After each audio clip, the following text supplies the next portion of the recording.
Hi, I'm Tom from OLO, and today I'm going to talk to you about OLO. OLO is an electric bike simulator we developed. Now, why would anyone do such a thing? Well, basically in Israel there were over 600 accidents involving electric bikes last year. That's a very big number compared to the size of the population and the amounts of roads we have. And we started thinking, why people get hurt so much, and we figured that many of those riders are teenagers with no formal experience in driving, no knowledge of the traffic laws, and no education on the subject. And teenagers are driving like crazy. They jump into intersections on a red light, and they do all sorts of crazy stuff which puts them and all the other people on the road in danger. So started thinking, what can we do?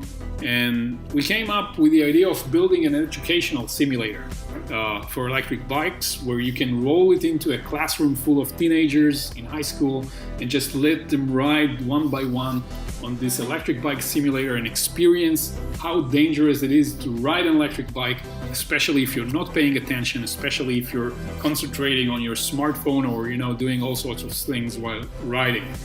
We wanted it to be very immersing, very convincing, in order to let people feel what it is to be involved in an accident, And we came up with this. Basically, what you see here is pretty self-explanatory. We have the electric bike and the Vive headset, and also a cabinet which is used to hold all the gear and the hardware for the simulator. And the cabinet includes a screen which allows all the classroom to see how good or bad you're driving and what kind of hazards you encounter. Now, if you take a closer look, you would see that the bicycle is standing on top of this weird stand. This is version 6 of this stand. We had quite a bad experience at first designing those, and people were crashing all over the place in the office, trying to swerve and avoid an obstacle in the simulator. It was so popular, in fact, that we heard this thing in the office, people shouting OLO, which means oh no in Hebrew. Okay, so we thought, hey, this is interesting, and this is how the OLO logo came to life. Now, how do you build such a thing? Well, we pretty much had no idea, but we had the notion that we need to hack the bike and hack the Vive, and then create a specialized cabinet that you saw earlier, which connects everything, and then develop the software for this to run on. Well, the odds were not in favor of us, I must say, because we didn't have any experience in game development, or in VR, or in AI, or in physics simulations, all of which required to build this. We also were quite undermanned. We had one guy doing the hardware, one guy doing the software, and the third guy doing the 3D modeling. And we had only a 2-month deadline to deliver this because the client wanted this before school starts in Israel in September. So he wanted to launch this, and it was a really big deal, and we had to stick by a very tough deadline.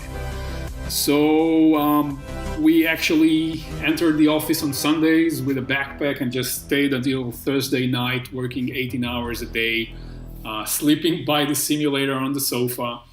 My mother bought me this pillowcase which says in Hebrew, if you can dream it, you can do it. The only thing you have a problem dreaming it when you're awake 18 hours a day, you get very little sleep. Now, when we started with this project, we started with the hardware. We went ahead and bought, the most popular electric bike we could find in downtown Tel Aviv. And we immediately installed those pegs, which hold them into the, bicycle stand we built. And we installed this box, which has a place for the Vive headset when it's not in use, and also for the control box for our hardware interfaces, etc. There is a specialized controller here that reduces the motor power, the electric bike motor, from 250 watts to just 25 watts roughly. which allows for a much more realistic riding experience and acceleration when you're freewheeling. You're not on the road, you don't have to accelerate a certain inertial mass. So this is how we hacked our way into making the bike feel as if they're just trying to accelerate the mass. We also filled the tire with sort of cement so it would have more inertial momentum. And we connected to the Vive controller through the wired and glue, transferring all the data from the Hall sensors, the pedals, the brakes, etc. And then we had to hack the Vive controller itself, which was a nice challenge. It took us a couple of days to figure out hardware interfaces, where should we connect, how should we deliver signals into the game engine, etc. So once we were done, we had the Vive controller mounted on the handlebar, so we can also get the direction of the handlebar itself from the Vive sensors, from the controller sensors. This is the way we use the whole thing. As for the cabinet, we designed the first version within a month or so. It was quite clever with many new features like an articulating hatch which holds the Vive lighthouses and the TV screen.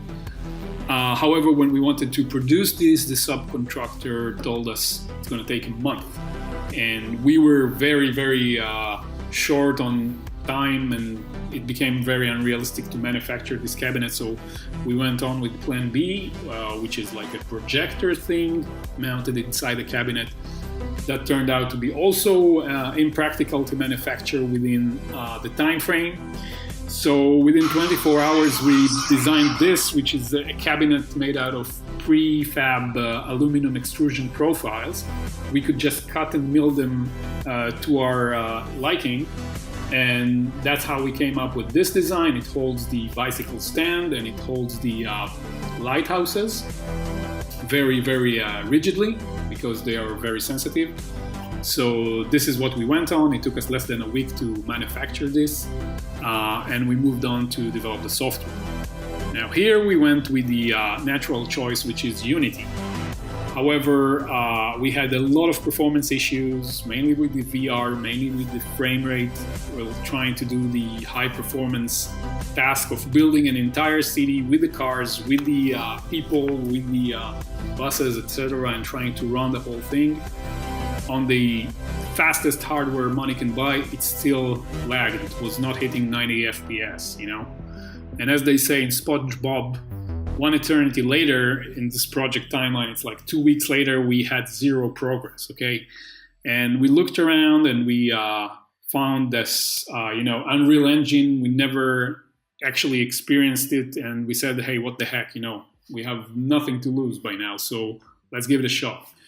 And we were really surprised. I mean, we made heavy use of the asset store. We bought a lot of stuff from there because we had very little time. So minimized the modeling time, just bought assets like cars and city buildings and buses and whatever. Tried to integrate everything, modify it to our needs. We used the vehicle AI framework and we wrote on top of it a layer of Israeli driver AI, so to speak, where everybody driving like crazy, swerve, do unexpected stuff, and literally being completely senseless. And we experienced much better performance on the HTC Vive in Unreal Engine. It felt more optimized. And also, we love the blueprints. We really love the blueprints. Even our 3D guy, who's not a programmer, started writing code, so to speak, with those noodles because they were so intuitive and fun. And myself, I was a programmer, and I also moved to the blueprints just because they were much more intuitive to debug than C++. So that and the addition of the good debugging tools for performance, that sealed the deal for me. I love the way Unreal did this whole thing, the way Epic Games built this engine, and it was a lot of fun to work on. And basically we used the Modo Unreal Bridge to bring a lot of the 3D stuff we were designing into Unreal and back into Modo for modifications and stuff. And we came up really quickly with the design for the whole city, which was quite a challenge. I mean, we had to build the AI for the cars and the buses and the pedestrians and all this jazz. And we also had to make the whole thing just abide by traffic laws and, traffic lights, roundabouts, etc. It was a really complex system we had to develop in very little time. I'll give you a quick demo of the way it works. This is one of the news articles done about the simulator. So you see the simulator is pretty straightforward. You have the bike, you have the Vive controller running the telemetry into the simulator box. And essentially the purpose is that every student in the classroom would mount the bicycle, start riding, and everyone would see how he screws up, how he messes up his driving if he's not paying attention and running into things or things running into him, and experience how dangerous it is. And the riding experience is, from his perspective, it's like first-hand, but the classroom sees a different view. That was possible thanks to 4.17, the Unreal version of 4.17, which allowed us to actually enable such functionality.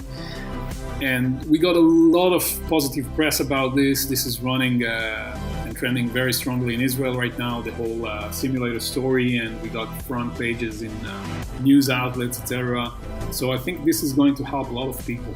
I mean, a lot of, city halls already signed agreements with a distribution company on running their entire high school system through the simulator class by class, so people could train and be more educated on how to drive and how to pay attention when they're on the road. Well, that's it. I'd like to thank you for taking the time and viewing this, and have a good one.